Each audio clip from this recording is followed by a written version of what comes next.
Hello and welcome back, ladies and gents. The game started a little bit later, unfortunately. We had a Dota patch coming through, or, small little adjustment that they made somewhere. They changed a D to a T or something. And because of that, we had to remake the lobby, and that took a while because they didn't really know what lobby we were supposed to join, blah, blah, blah. Whole lot of backstory. Regardless, we are here, finally. MadKings versus NoPing. The players are currently getting ready in said lobby for their first game. It's a tough challenge ahead because NoPing, of course, they're more inclined to try and fight against relegation, whereas MadKings, they might still have a sliver of hope to try and qualify for Division 1 next season. Alongside me is, of course, the wonderful Bowie. Thank you very much for joining me. Yeah, I mean, before I talk about this game, I just want to make sure that the viewers know, okay? You might invent these excuses about patches, but we know you didn't want the game to start, Dktruman. So please don't put this Yeah, burden on Valve. We know it was you that didn't press start. yeah. Uh, I do apologize. I had to go get a sandwich, and from one thing came to another. We had a lightning strike in the building behind us, so there were ambulances and fire trucks. So I kind of wanted to be like, a tourist and check out what was going on in the house behind me. But we are ready. Everyone is ready. uh, I I think. mean, I don't want to. Yeah, I think the lobby just crashed, by the way. So Okay, we're not ready. good That is a segue. massive lie. Unfortunately, I. I don't even see a lobby. So yep. Wait. Uh, Do we have to restart again? mm, I'm gonna restart again. Okay, maybe. so there is slightly more delay than the more delay that we already had.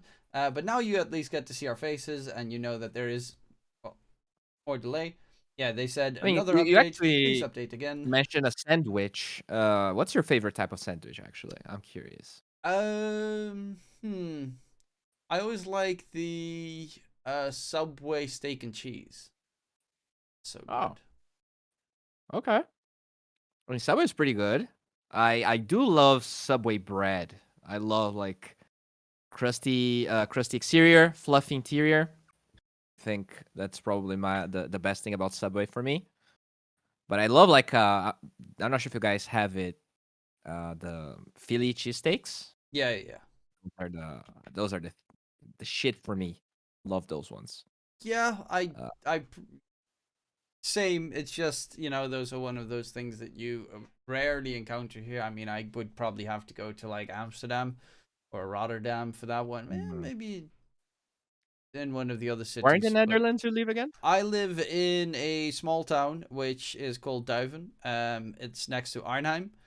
Um, and if you would literally translate Duiven from Dutch to English, it would be pigeons. So I live in pigeons. Pigeon Town. Okay. It's good to be in pigeons right now. Cool, cool. Oh, that's a cool name. Do you guys have a lot of pigeons? I'll assume you do. No, actually, we don't have like any pigeons. I think, Huh. which is kind of Did they? strange. I think. Yeah. Well, to be fair, Duiven, which is, it's a translation. It's derived off of Downen, which is dunes, which we do have. We Mm. have a lot of dunes and stuff in the Netherlands. That's like our only nature, because everything else is flat. And our Hmm. country is kind of boring. It does have some beauty in it, but it is a lot of just flat. Our highest mountain top is like 300 meters high in that. I mean, you guys Uh, have the cows and the yes, green that is beautiful to pastures, watch. right? Cows Yeah, and that windmills. I love good milk, You, good cheese. well, I do too. I could never be a vegan because milk and cheese is my entire diet. Like I was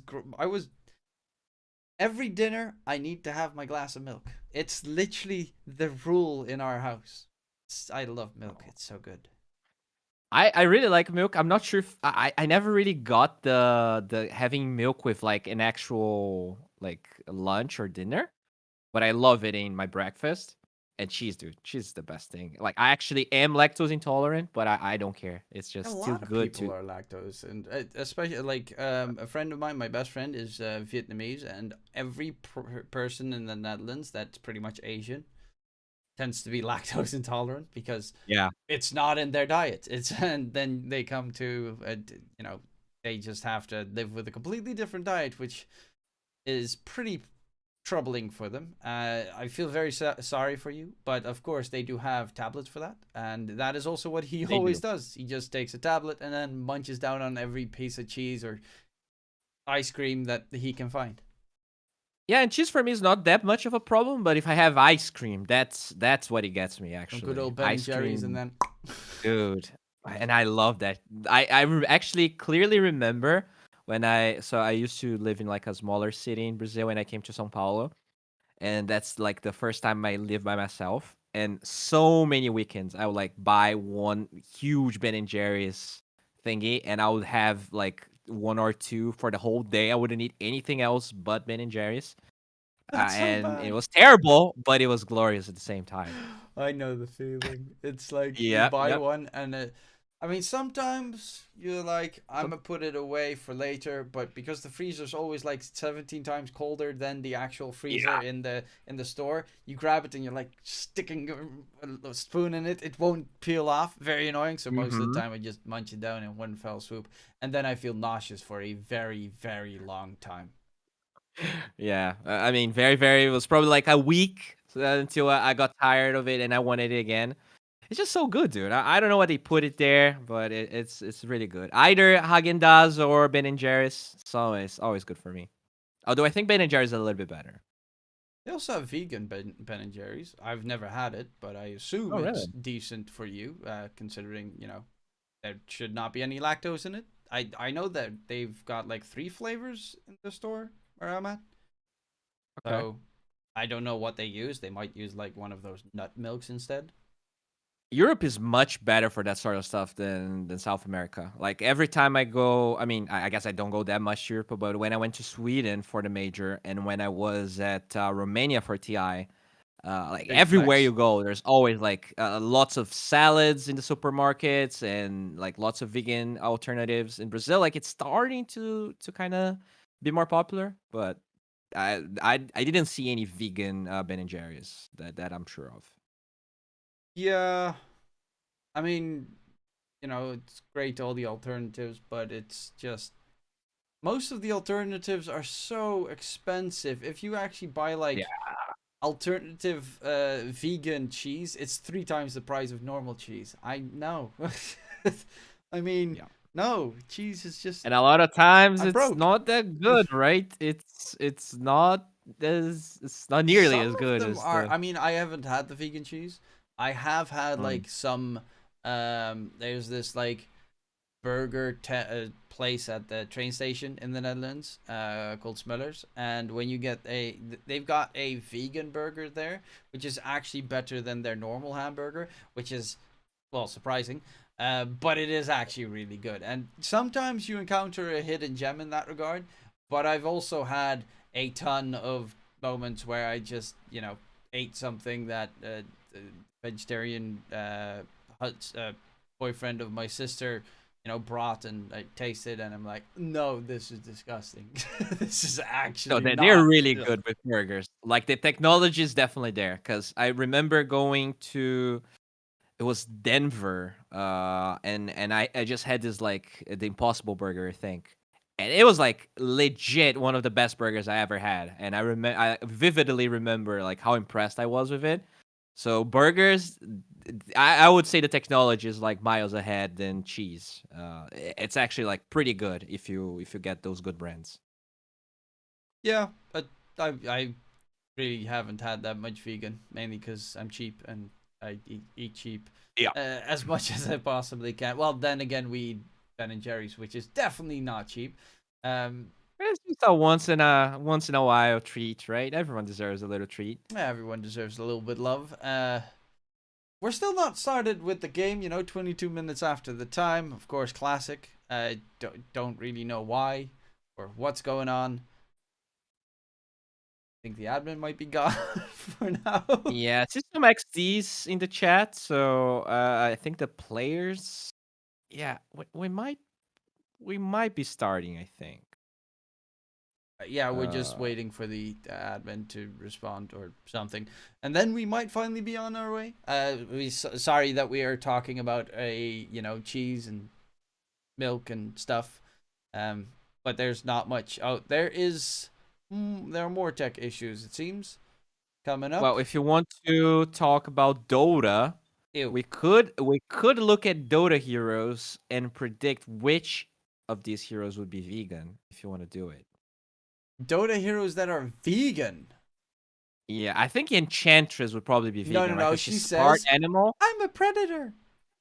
True, She is a true. monster. She devours anything she Mm. sees. She takes over their mind, enchants them, walks them towards her, and then she feeds on them. She is the most vile and evil monstrosity out there.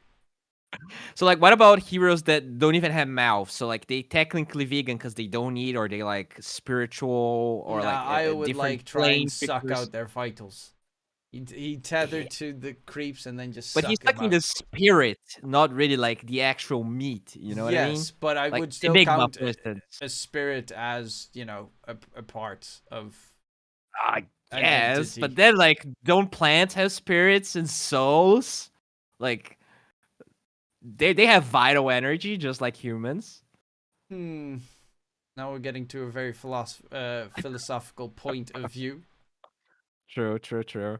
I I guess mean, Treant let's. would probably. No, wait, he definitely eats Yeah, I creeps think he's a and stuff. fucking cannibal. Maybe Wyvern. She's like made of ice. She doesn't really need nutrients. Have you seen those teeth? I mean, they Those could. are I'm for just saying. shredding, 100%. I I think mean, every single one of them eats meat. Literally all of yeah, them. I think you're right. Like, if I remember correctly, like that episode from the first season of the anime, like the zombies, they were eating like meat and stuff, right? The one where Murana gets. Did you watch the anime, by the way? I watched the first season, Yeah. and So it's been there's a like while that part ago. where she starts getting going insane, and there's like the throne, the dire throne shows up, and everyone's going crazy, and there's like zombies. I Because at the end honestly of to the day, the God story is that remember both. nothing of the first Oh, episode. really? Like No. Oh, it you watched was the first no episode, not the first first season. season, but it was Okay. for me personally such a forgettable anime that I just completely forgot about what the story was and all the play. Like I cared so little about that, which is sad to say because I was really hoping for it to be great. But when I compare it to like literally any other anime, eh. Hmm. Yeah, I mean, as I guess, like if you're using because I don't even think it's actually an anime. I feel like they really stretched the meaning when they called it an anime. Like as an animation, I think it was like fine. Definitely not like the greatest one. But I never really got to watch season 2 because everyone's feedback was so bad that I was like, I guess I'll save myself, or maybe just wait for it. Wait for the third season, and then I'll watch it in one go if it's actually good. Yeah, I could But get. I liked the first season. It was like okay. I mean it was okay, but it was not. If I'd rather see Demon Slayer or My Hero Academia or Hmm. one of the tons others ones. I think there is. Oh, what's it? There is soon we have season 4 of with Ainzul Gone. What's that anime called? Uh I am not sure. Eins Ulgon. It is from the anime Overlord. Overlord season 4 is coming out soon. That, for instance, is something that I'm looking forward towards every step of the way. I am a sucker for a good isekai, which I Okay. assume you know what isekai means. I know what a shonen is, and I know what a shoujo is. What is an isekai? Isekai is transferred to another world or going like regression or Oh, getting yeah, yeah, like yeah, yeah, yeah. Digimon where you go to a different world and stuff.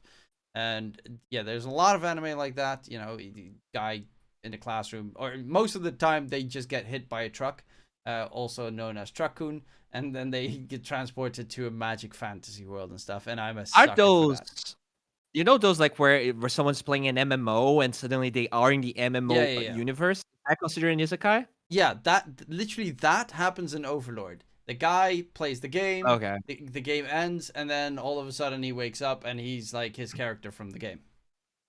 And, Yeah. like No, he's definitely. OP No. and like one shots everything, and he's just screwing around.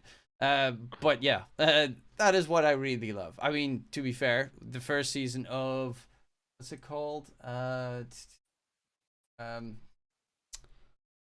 Sword Art Online. Like the first season. Have you Yeah, seen that? that's. Oh, that was so I did. good. I did.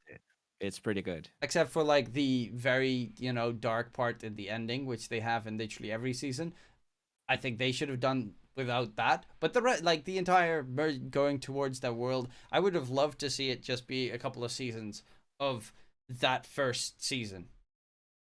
No, I got what you mean.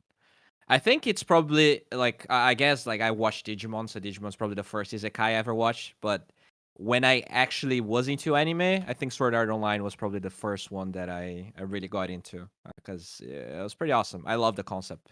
Now there's like 10 Yeah, copycats. I'm not sure every there's season they've any. got like 3 or 4 isekais Yeah. coming out. Some of them great, some of them are just terrible. But we are finally ready to jump in the game. We're only 29 minutes late, so we'll get to see the draft on its way. Thank you very much, chat, for being patient with us. We do wholeheartedly apologize for the massive delays and our chats are about cheese, milk, and anime. But now we do have ourselves a couple of bans and picks coming in. Of course, in MadKings, they ban out the Visage, which is control a player, aka Brax's favorite pick for the NoPing side. Taken care of. Dawnbreaker pickup for NoPing themselves, which is obviously one of the strongest heroes in this current patch. And we get to see a Tiny. We're getting to see a little bit too much of the previous series. Dawnbreaker versus Tiny shenanigans. Tiny, of course, flexible to a degree, has 4 roles that he could possibly play, so you do have a bit of flex behind it to try and make it work. But they go for the Enigma as their next pick on MadKings, and that is going to put up a little bit of a problem for NoPing. They're definitely going to have to deal with it in their draft. All right. Yeah, I hope they don't go too overboard because nowadays, Enigma can be played as a 5, as a 4. So you don't want to go overboard with the nerfs because, we had that silencer in game 2 of the last series we cast where the impact was not there. I don't think you have to go silencer way too early. Yeah, just, get a strong laner because usually that's where, especially if it's not core Enigma, that's what it boils down to. Like, Enigma doesn't really lane really well. Enchantress is just going to bully him out of existence. He won't be able to jungle. She can even steal the Eidolons, but that's not that necessary either. So I like this approach. You kind of want to start slow, and as the draft unfolds, if you feel like it's going to be core Enigma, then you can get the big guns like a Rubik or a Silencer. I guess the only problem here is that they already have 2 heroes that are probably going to be supports, so you might not be able to squeeze those counters because they are usually supports, right? The Rubik and the Silencer. 5 seconds. Yeah, don't really. Some people go a little bit bad. Iceberg used to play the mid silencer every once in a while, but for the most part, those 2 are not going to get picked. Yeah. I think unless maybe the Rubik could still get picked though. I mean, steals against Tiny are also not that bad. I'm not sure if you watched the Nouns versus Quincy series. Maybe this is the... No Enchantress safe. No, I do not. Very Enchantress. Let's go. It was so terrible, and there's a reason they lost. Dude, Costa Bill had he played 5 pubs of carrying Enchantress, and he won all of those pubs before the series. So I know why they went for it. But yeah, I mean Quincy definitely really good, but it might be nice, in your pubs, but it's probably something that you would try against Wildcard. But you don't try that against Quincy Crew. That's like the 1-2 twice in a row, right? That's how confident they were. But yeah, I agree. Probably not gonna be carrying Enchantress. Definitely not really the motto or the way Mendy likes to play. So you're right. Hey, speaking of Mendy, we do see 2 carry bands here: the Auk and the Weaver. Definitely more like what Mendy likes to play. Yeah, the Alk, especially against the Enigma, because Enigma's Eidolons have like 60% magic damage reduction, but 0 physical damage reduction, so you throw out one of those acid sprays and they just melt. It's really good in lane. Even if it was offlane Alchemist, you know, if in case this Enigma is a 5, you still benefit a lot from just killing those bad boys. And now NoPing, they have their last spin. I mean, really hard to read their draft right now, because, you know, Ench is not that flexible, but Dawnbreaker is one of the most flexible heroes at the moment, so they just ban. I mean, maybe this is carry Dawnbreaker. Did Mandy ever play this? I don't think so. I don't think it's also one. It could also be just a position for Dawnbreaker. Yeah. Wouldn't surprise me. Starter bin is very specific. Like, you're either picking Jug, or you want to play like this melee hero that is low on armor. So that's why, you know, I thought of Dawnbreaker. She looks very thick, but not that high on armor. Dire's turn to pick. Yeah, true. To pick. Ooh, Crystal Maiden, so that's, I guess, slightly annoying against the Enchanters. Crystal Maiden has less HP than a creep. Still don't get why they removed 1 strength on the hero. Valve is sometimes, well, Ice Frog is sometimes just cruel. I mean, to be fair, at the end of the day, her win rate is like not doing that poorly, right? So, like the cast range made the hero pretty well. Like the pub win rate is 51% with like a lot of games right now. So yeah, she's low on HP, but 50 cast range, I guess that's worth it. And they go Snap Void, so no carry Dawnbreaker. That's just gonna be either offlane Snap or mid Snap. Really Void to boot. I don't think Mandy play like the most cheese or off-brand safe laner that Mandy plays is Weaver. I don't think he plays anything other off-brand than like Faces Void, PA, Terrorblade. Literally, you know, your base set of safe lane cores. You know, You're right. Which I also feel like it's weakness, you know, in a lot of ways. When you look at Parker, probably like one of the most prominent carry players right now, he plays everything. I was talking to you about it, I think it was off camera. He's even playing carry Puck right now, so lots of experimentation. He obviously plays the TAs and the ALKs and all that, but having a wide hero pool, really important these days with, you know, drafting becoming more and more important. But they go Wraith King, pretty safe response, and also pretty sure this Enigma is going to be a core, I think, unless the Tiny is mid, which is the only flex they have going right now. I assume it's going to be definitely a 5. Wraith King, definitely a carry. Yeah, it definitely feels like a Tiny 4. It's also not a bad game for a Tiny 4. You can get some good initiations, start an engagement which they desperately need, because Enigma really doesn't want to be the one starting any fights. He wants to be the one, you know, catch a Faces Void, needs to throw out his Chrono, and then afterwards you come in with the Black Hole, because currently Faces Void Chrono is the only BKB piercing effect that they have against Black Hole. Of course, they do have a lot of like healing with the Dawnbreaker, possibly. So this looks, you think offlane Dawnbreaker or mid? Oh, I mean, they'll probably flex, right? They don't have 24 pick, but still, you know, it was picked so early that I just have a feeling it's gonna be a 4 Dawnbreaker. It lanes really well with this Snapfire. It just shits on Crystal Maiden, really. It's just super slow. Yeah, sure, you can Frostbite, but you're already slowed by the hammer anyways, so you might as well just probably die. 10 seconds. And then they can get a kind of a normal mid. They're banning Lash and Puck, so maybe they just want to go like Ember, you know, some stable space creating sort of guy to enable this Void to grow bigger. It is Leo style. Yeah, I'd say you probably want to give him like a semi carry, because Leo style is still really good. Last series, he did look very problematic against Curitiba, but the series before that, even the series that they got completely dumpstered in, he was always still very capable. They banned out the Bat Rider themselves, which of course is still, you know, one of his stronger heroes. And the Void Spirit's chosen on one end. Are we gonna get a Void versus Ember shenanigan game going through? I wouldn't mind that. Pretty good versus Void. Can always Sleight of Fist, dodge the Chrono with your Remnant. You can also 10 root the seconds. Faceless Void, which is pretty good. Kind of forces him into that early, either, Manta or 5 BKB. Knowing seconds Mandy, remain. probably going to be a Manta. But, yeah, they don't really have any defensive dispels. So, I think Ember looks pretty nice. If not, what else could They they also go? like playing the Quap on MadKings, I know. One of the only teams that still do. I know, Puke. you know, it is puke, but it is still a hero they play. DP, I think they also still play. Are they? No, they're who was the team that played? No Hoodwink mid. I think there was a team that played Hoodwink mid recently, but I can't remember what team that was. Yeah, in South America? Yeah, I think it was a Division 2 team.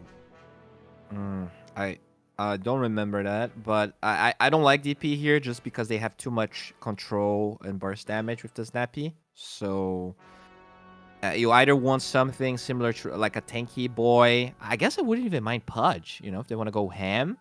Every you have game, I wouldn't mind Pudge. Dude, you can solo kill the Anch Creep. You can hook out of Chrono. Yeah, it's You good. lane really well with Void. It's good, but no one ever wants to. Okay, not no one. They're gonna go Underlord, so tiny mid then for Enigma. Yeah, Jackie. Oh no, it's a Jackie Tokyo Underlord. Yeah. It's a mid Underlord. Yeah, he's the mid player, man. Wait. Let's go. Okay. Are we gonna I mean, get he to see destroys Mask of Madness go? Void Spiriting lane.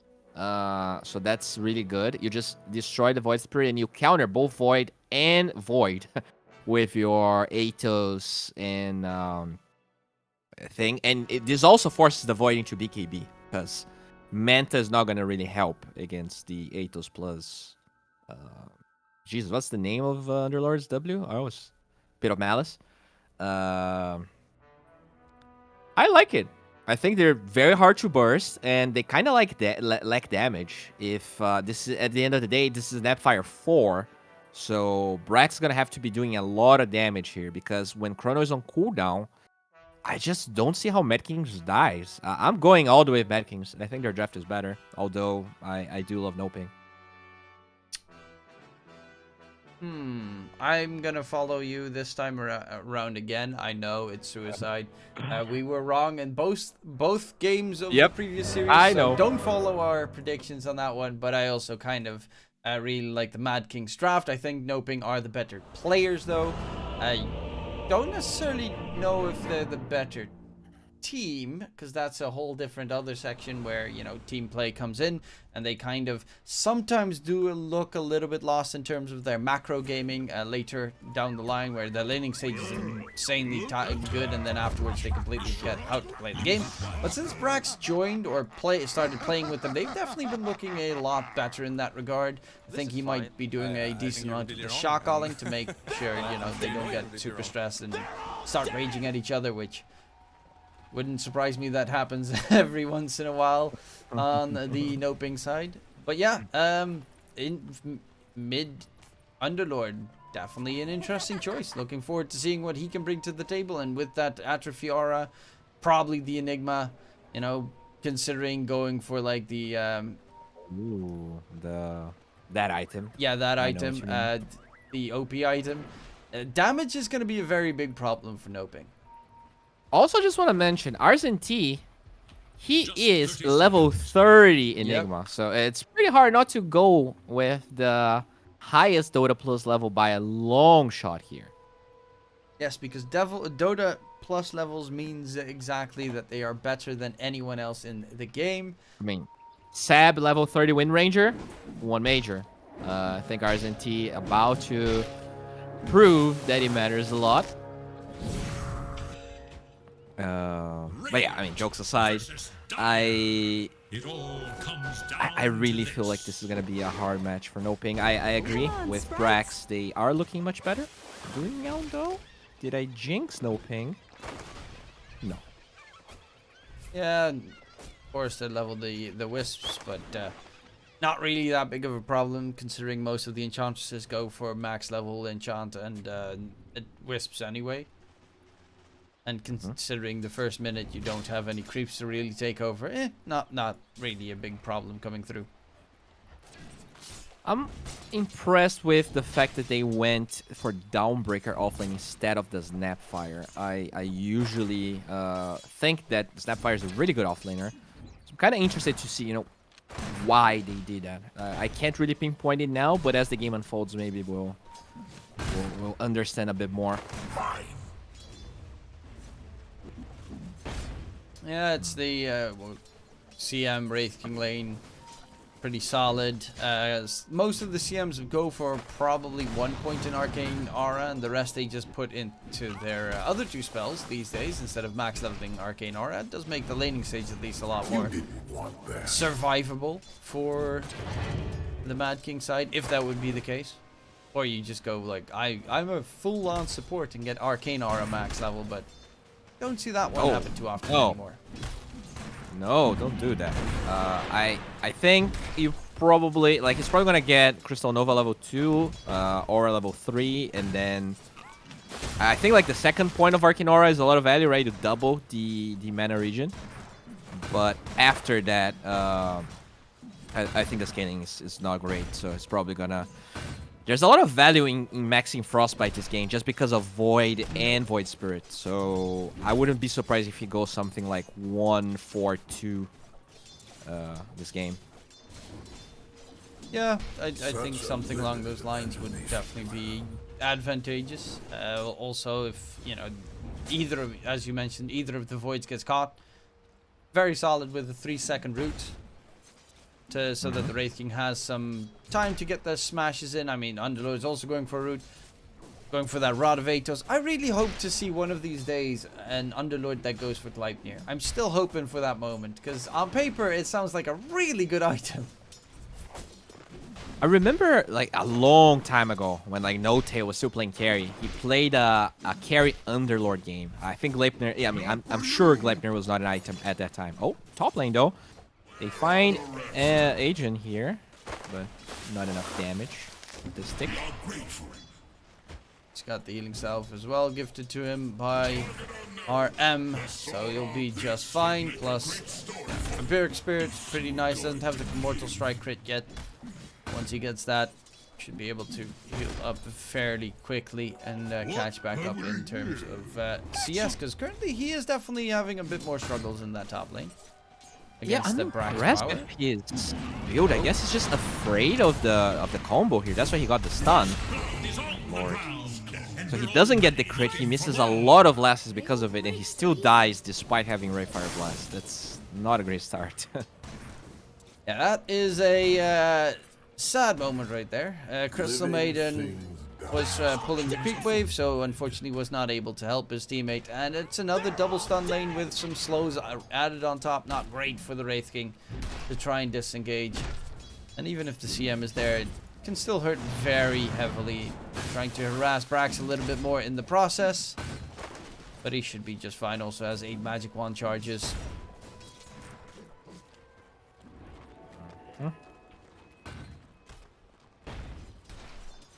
Yeah, they do have this ward now, so they know where Kim is. Crystal Maiden, as long as the CM plays with the Wraith King in lane, there shouldn't be many issues. The problem is that I don't even know why the wave was that pushed, because Dawnbreaker is the one that pushes the wave with her skills. Speaking of her, Brax might be dead. Not really.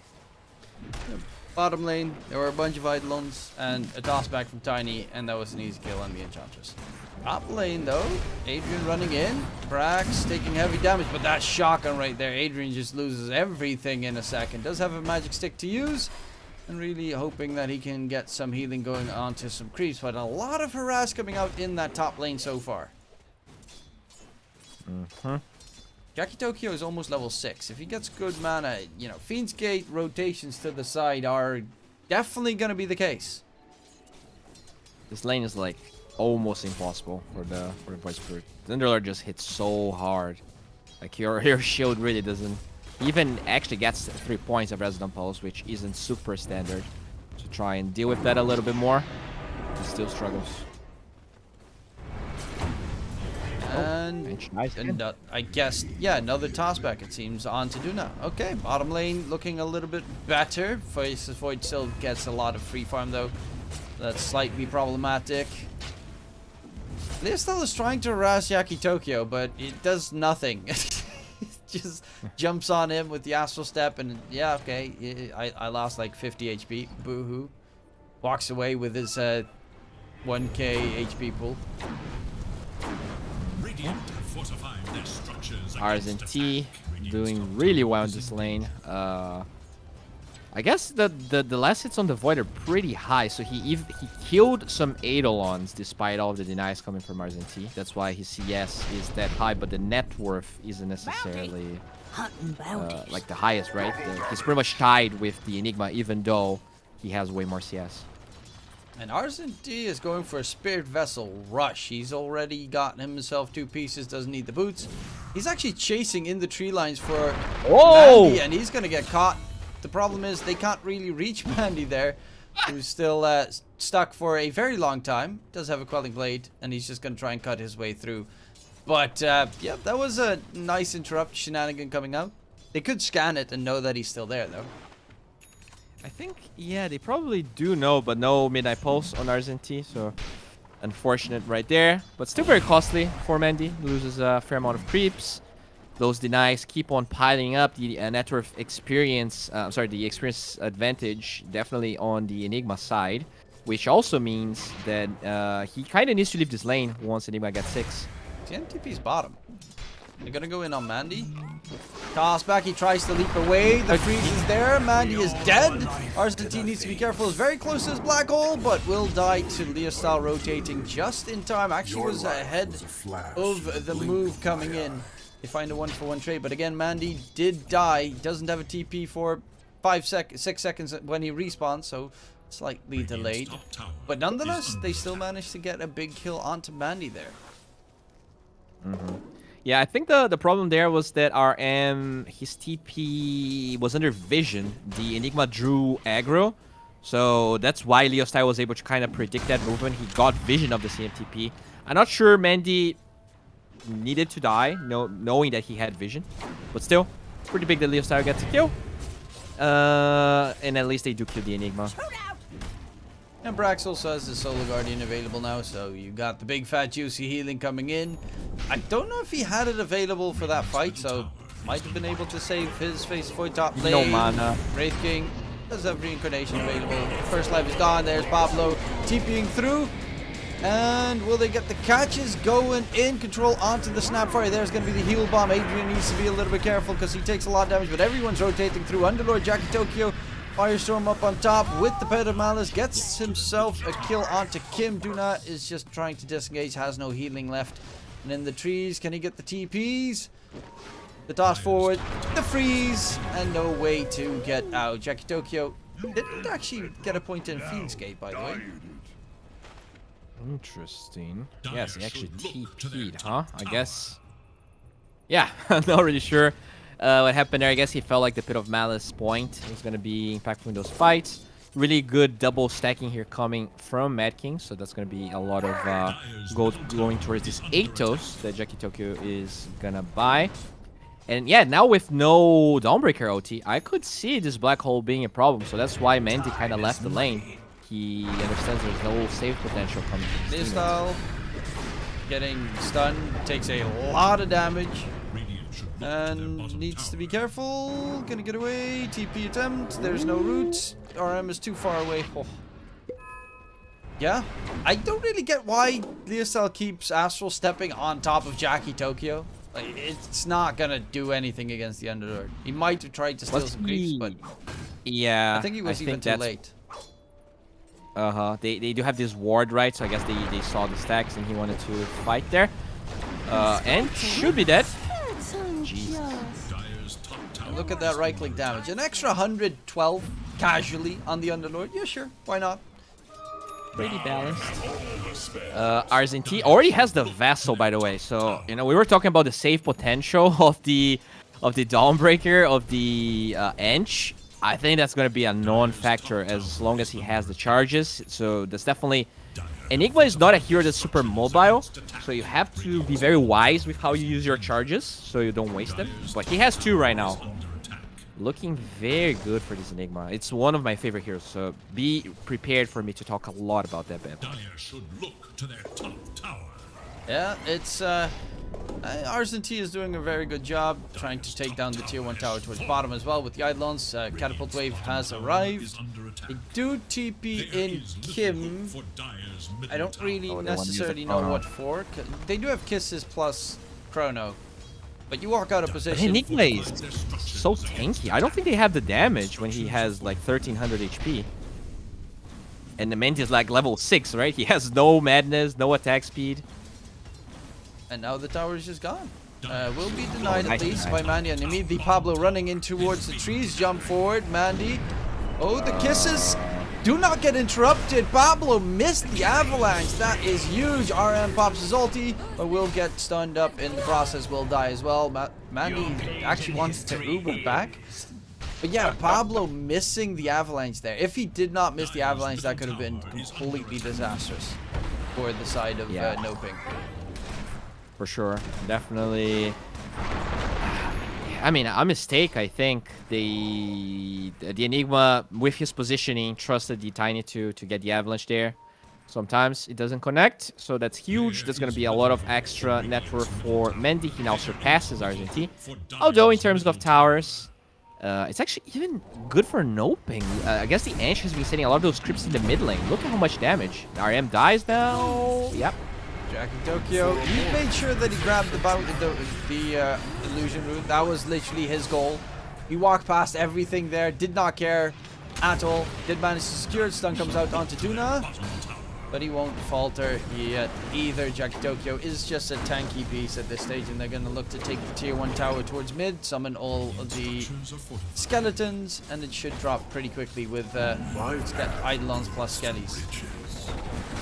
I really like this move. They understand Chrono is on cooldown, so they're just gonna throw everything. They don't even bring that many skeletons. I think it's like 4, but they understand that they have the potential to force this tower. Dunhyang will die. Pablo is tanky.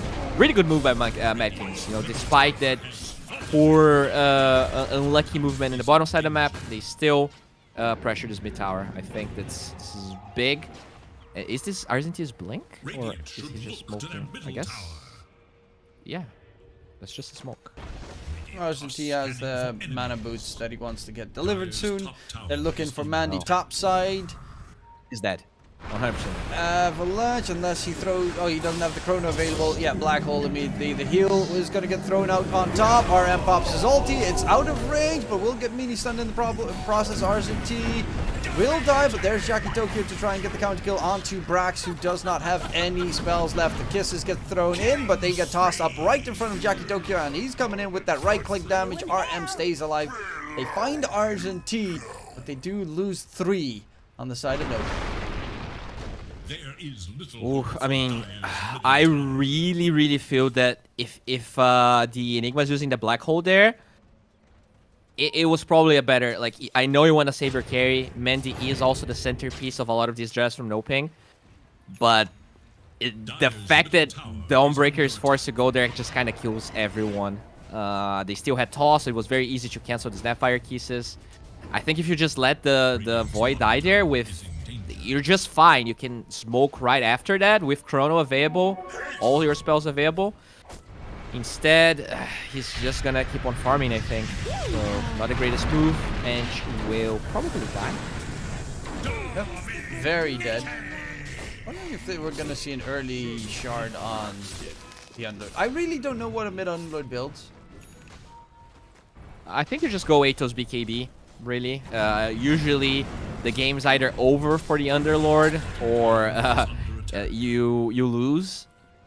Yeah, I wouldn't be surprised with BKB. After that, you can go, you know, a C route. You can go, you know, Shiva's route. Usually, you just want to go the Aura Boy. You just want to make sure you're alive. Oh, man. Avalanche. He has the Chrono. He's trying to bump it up, but he got tossed up, and he is dead. Another kill. He was spamming the Chronosphere there as hard as he could, but unfortunately he did not press hard enough because he is done for. And Jackie Tokyo on that Underlord, roaming about with the rest of his team, looking very solid, looking for more. Root upon root, avalanche from Pablo in. This is why I love the MadKings lineup, because they are always hyper aggressive.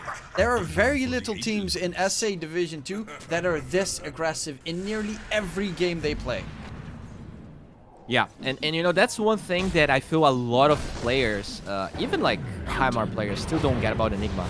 You think that this hero would be like, oh, he's super slow, he only has a black hole every 3 minutes. But like, if you just max Malefice and you go an item like Spirit Vessel, you just run at people and you do so much. Once you get the... He actually didn't get the Malefice stun duration, that's very rare. But you just run at people and they die. When you have the Underlord on top of it, they'll never actually walk out of the Pit of Malice just because of the sheer amount of stun.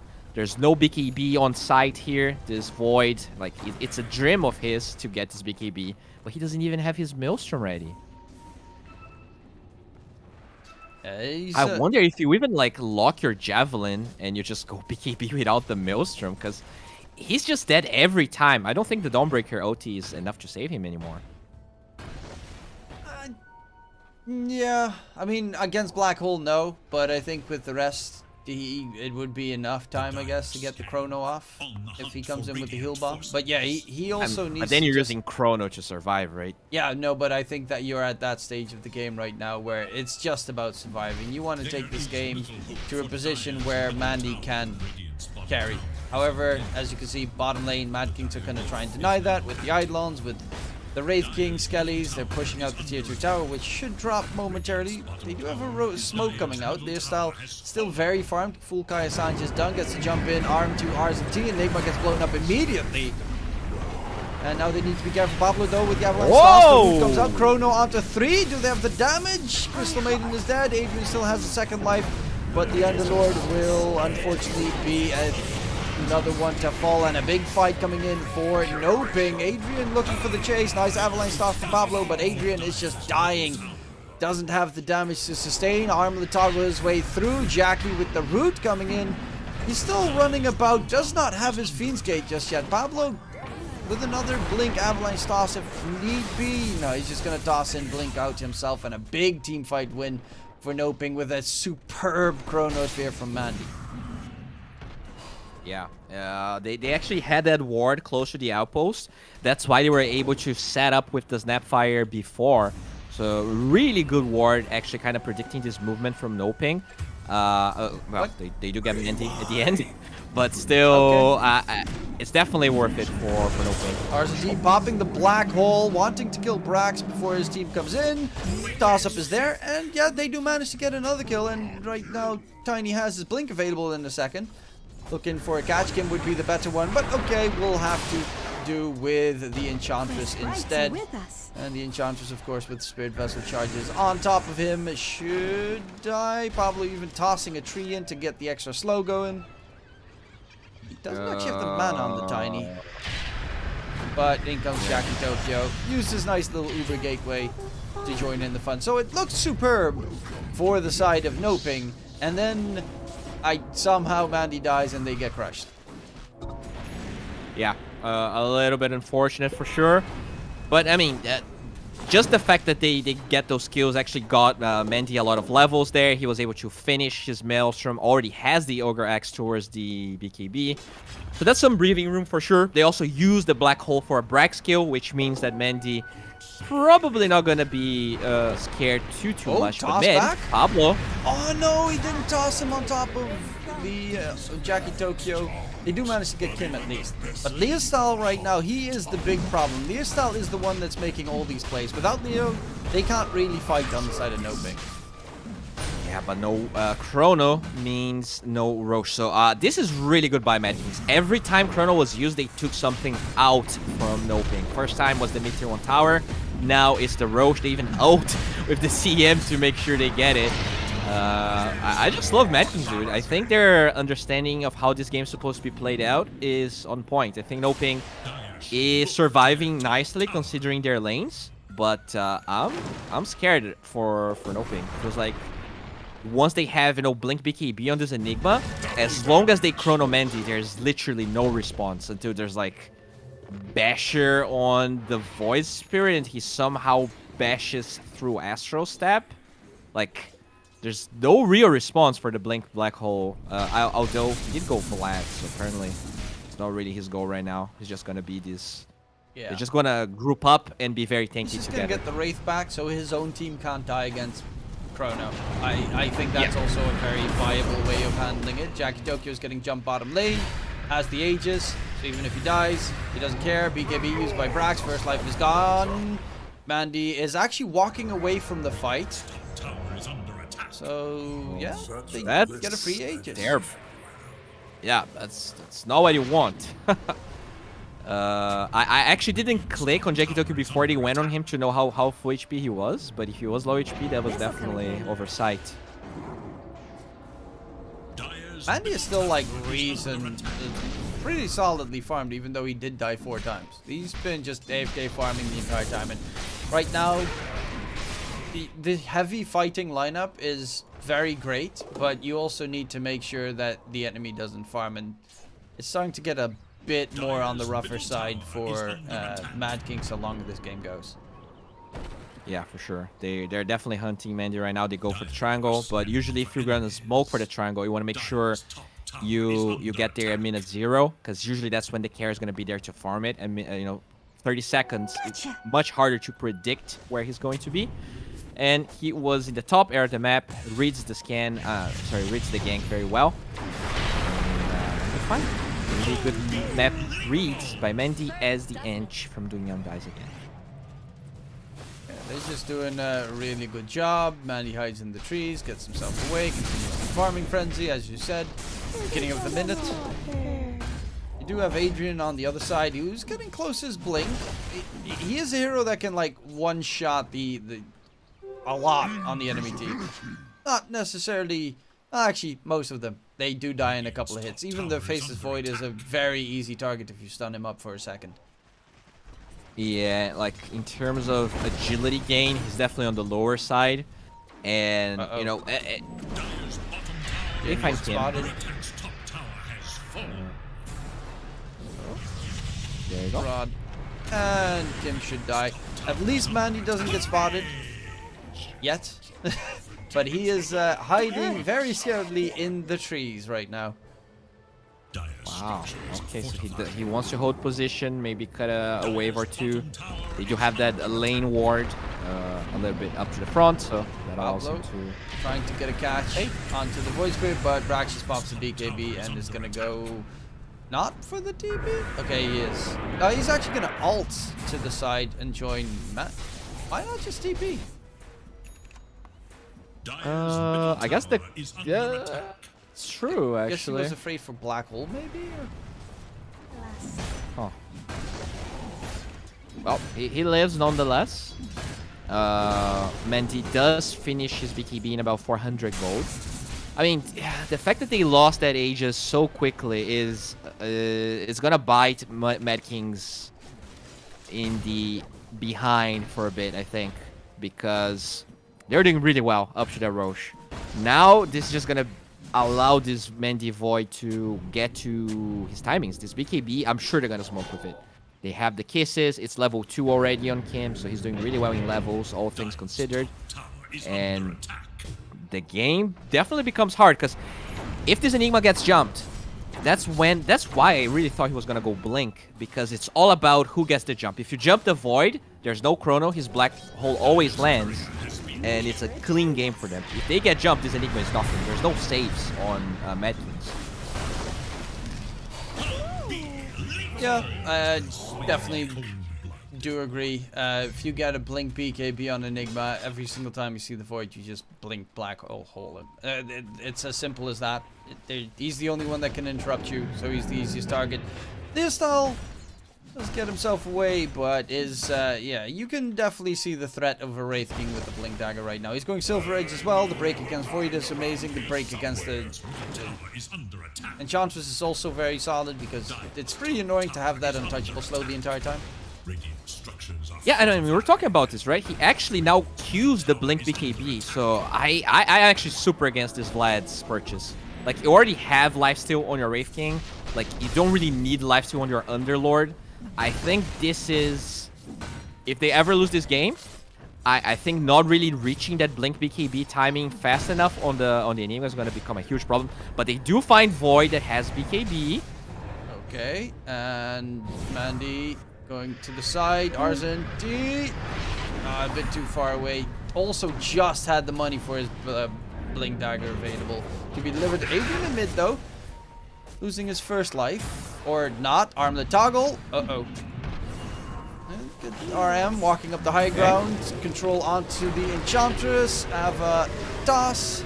And that should be Duna on the Eng being taken down. RZT gets his Blink Dagger delivered right now.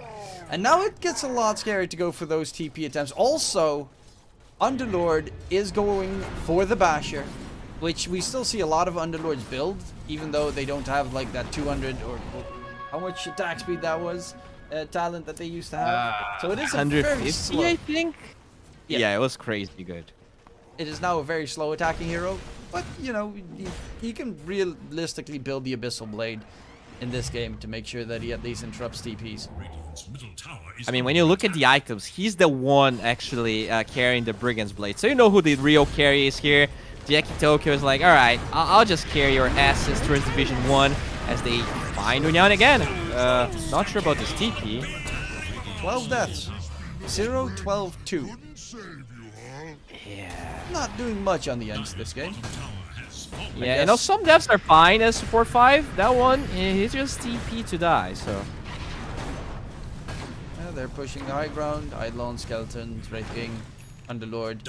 Forces them also a little bit back, everyone but Mandy, who is just continuing his farm. He's got the shard now done on the Faceless Void. Level 18, so level 3 Chrono. Available. Adrian. He's got the Shadow Blade ready. They really just want to get that next Roshan, get a free shard to be secured.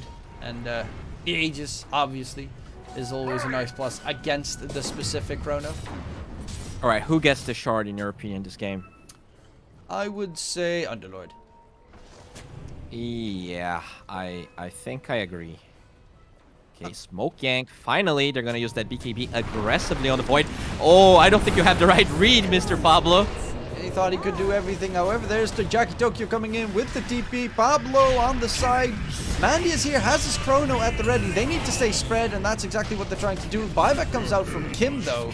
Pablo did get taken down. Black Hole gets used onto Leah Style. Mandy jumps in, but they interrupt the Black Hole. Great Chrono comes out, and they will find RZT and RM in the process. Adrian looking for Brax. Dktruman as well, bringing in the heat, the damage, the right clicks. Boom, shakalaka. Looking for Kim. That would be a dieback. Buybacks aplenty. Void Spirit joins in. Mandy, don't blink and jump in front of the Wraith King. He tears you a new one. Leah Style, they have to deal with the Wraith King's first life first, because he's toggling his way through. Adrian's looking for blood. In comes RM from the side. He still had that buyback that he used as well. And Adrian just not fearing death, will get stunned up in the process.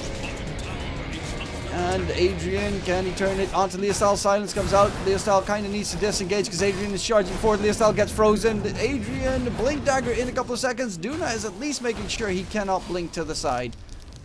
Adrian will be able to chunk down the Enchantress. Look at that slow but filthy hit coming through. Boom!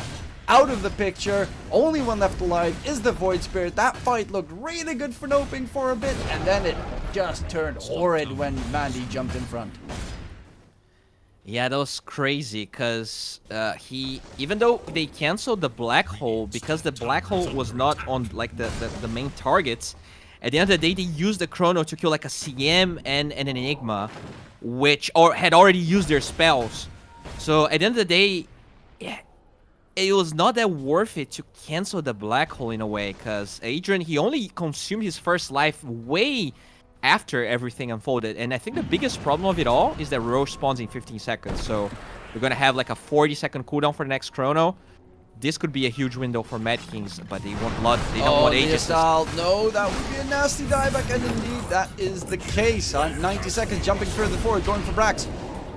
Adrian has his reincarnation back up, and they are forced back right now. In comes the Uber. Dktruman, no fear whatsoever. Catch everything and anyone that he wants. No Chrono for 15 seconds. Make that another smackdown. Mid set of racks are open for them. RM is next to the Roche pit. Does not know that it's up just yet, but they're going to get themselves a full set of racks in favor of the MadKings. And they are playing pretty mad. Radiant's middle barracks has Yeah, I mean, I think our read, you know, there were definitely a couple of hiccups here and there from both sides, but our initial read still ended up being correct, where, like, you have all of these tanky heroes on the side of MadKings, you have a Snapfire that is a support, so there's definitely damage lacking, and the Chronosphere just cannot handle a tanky Underlord and a 2-life Wraith King. So, super problematic at the end of the day for NoPing, even though Mandy got a lot of farm. It's just not enough damage to handle those guys. And also, I think Pablo played a superb game. Yeah, Pablo played insane. Got so many catches on the Tiny. Chrono comes out, jump onto RZT, wants to get the Enigma, should be able to secure him, plus the Crystal Maiden in the back. Do not will be smacked again by Adrian. Pablo toss back, get away from me, Mandy. Bashes onto Jackie though. But Brax pops the BKB. Speaking of which, Brax just gets chopped by Adrian. Gets the silence off onto Mandy. Mandy just losing everything and he is dead again. 80 seconds, does have a buyback available. Might need to use it soon enough, but they're just going to fall back on the side of MadKings and probably walk towards the pit to get a free Aegis plus shard in the process. I mean, okay. First life gone. Pablo gets a catch, toss back into the pit, and with the rod, that is another kill. Leostal, you get the first life, the reincarnation pop. But what does it realistically do when you're dead? Wow. Yeah, just amazing game from Pablo. He got a lot of those toss backs even before the blink. Oh, GG. Oh, okay. That is slightly sooner than I expected. Might be a bit of tilt. Getting I don't hard blame them. stopped. Like, this is like 95% to 97% win rate, right? You don't have Chrono to contest Roche. Everyone died back. You know there's Black Hole. I don't think they're gonna give RZT the Roche again. I'm sorry, the Enigma again. I understand that you could say that the Tiny was the MVP, but this here, like, he denies so much experience, but he also, like, pushes kind of like a Lycan. He just gets a lot of map out of the enemy team. And it's his best hero. So I don't remember what were the initial bans coming from MadKings. I'm sure they didn't ban Visage because they like to play it on Brax. So I don't know why you take out, but you definitely take that Enigma. I felt a lot of, like, hidden impact coming from him. And I just love the last pick Underlord. You could see the impact against this Void and Void Spirit. Yeah, unkillable. That's what eventually turned out to be the case. You had a safe laner and a mid laner that would not die. Pablo only died once on the Tiny. He was impeccable for their just entire performance because he got every catch and then he tossed them into the Pit of Malice, into the Jackie Tokyo Underlord, into the Wraith King, and they just had to finish off what was prepared right in front of them. However, that is only the first in this series. MadKings, they went mad, they went wild, and they took down NoPing.